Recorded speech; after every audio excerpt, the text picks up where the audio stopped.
প্রীতম যাইবে স্যারের কাছে পড়তে। এখনো রান্না হয়নি, কিন্তু ভাত হয়ে গেছে। পেঁয়াজ কাঁচামরিচ আর ডিম দিয়ে ভাত ভাজি করে দিয়ে দিলাম।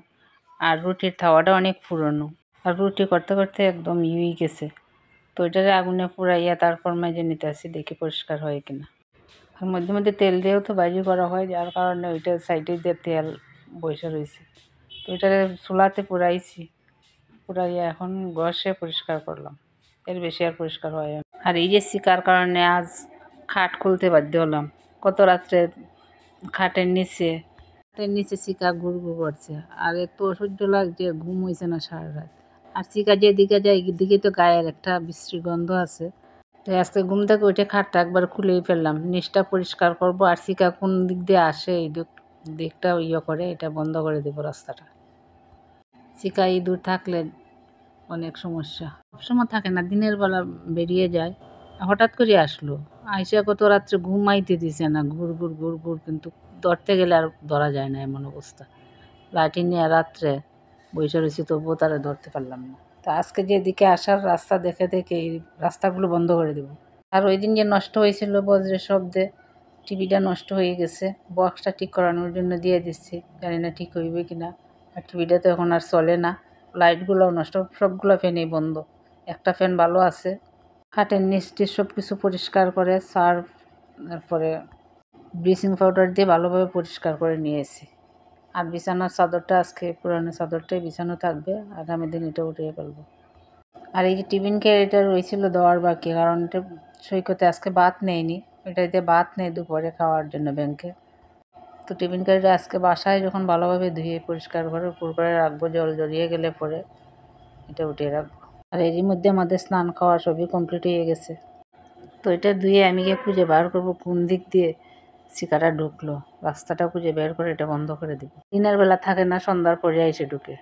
আর খাওয়ার পর থালা বাসন তো দেওয়া হয়ে গেছিলো, শুধু গ্লাসগুলো রয়ে গেছিলো। তো গ্লাসগুলো আমি ধুয়ে নিব। গ্লাসগুলো তো ধুইতে হয়, খাওয়ার পর পর থালার সঙ্গে গ্লাসও ধুইতে হয়। তো থালা নিয়ে আসছিলাম, আর গ্লাসগুলো রয়ে গেছিলো এখানে এনে ধুইয়া এখানে সবগুলো ফুল করে রাখলাম।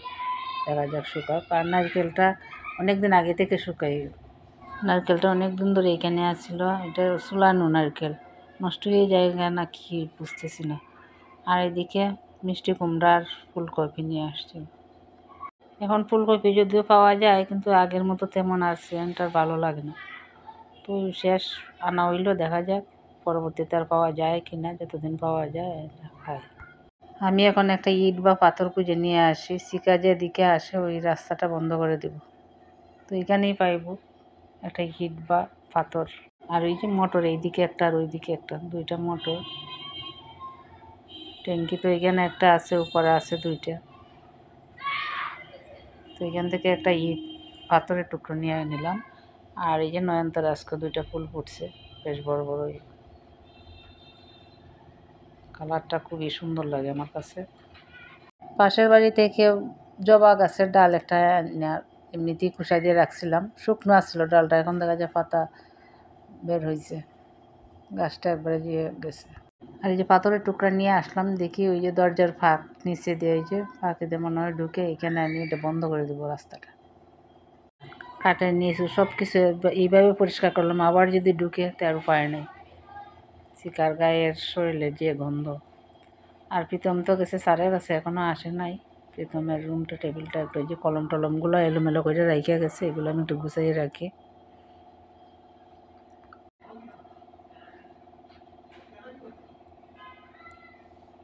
আর এই যে রুমের লাইটটা অন্ধকার অন্ধকার লাগে, ওই যে নষ্ট হয়ে গেছিলো বিদ্যুৎ পরে, যার কারণে এই অবস্থা, কিছু দেখা যায় না মনে হয়।